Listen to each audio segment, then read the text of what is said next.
often want to talk about Social Security as they're approaching or entering retirement. And it's a wonderful topic to talk about, but oftentimes complex.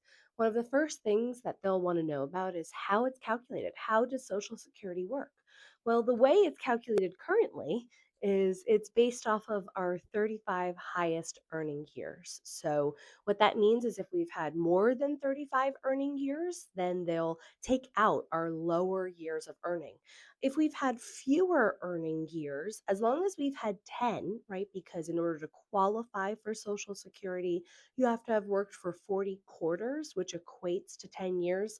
Doesn't have to be consecutive, but it does have to be about a 10-year period of time.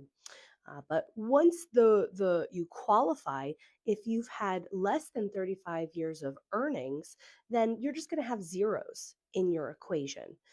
That's the way the number per month that you'll get is calculated.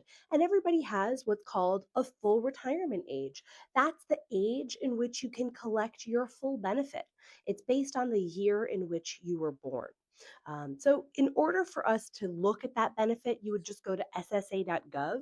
That's the Social Security Administration website.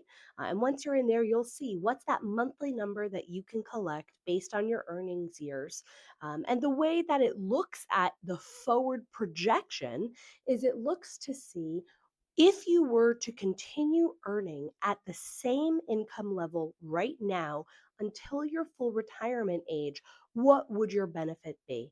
Now, for some people, that will be conservative because they anticipate getting raises or their income going up over time. And for some people, that might be a little too liberal. Maybe I have a full retirement age of 67, but I plan on retiring at 55. So when you go onto the website, there will be a way for you to play around with the calculator to say, well, what if I retire at 60 and I have zero income coming in until my full retirement age, and then I start my benefit? So you can play around online to see that. Another thing to understand is that you can actually start Social Security earlier than your full retirement age. You can start it as early as 62. Now, for each year that you start your benefit earlier than your full retirement age, you're going to get a reduced benefit. It could be up to a 30% reduced benefit for the rest of your lifetime if you do start it early.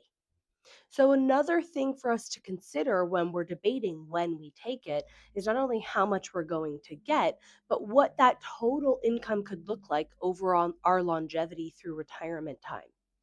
If you delay taking your benefit from your full retirement age, for each year that you delay your benefit, you can receive an 8% increased Social Security benefit for each year that you delay. So, again, if my full retirement age is 67 and I delay to 70, I could get up to a 24% increased benefit for the rest of my lifetime.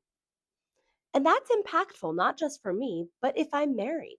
If I have a partner, the way Social Security works between two people is when one spouse passes, the remaining spouse gets to keep the higher of the two benefits.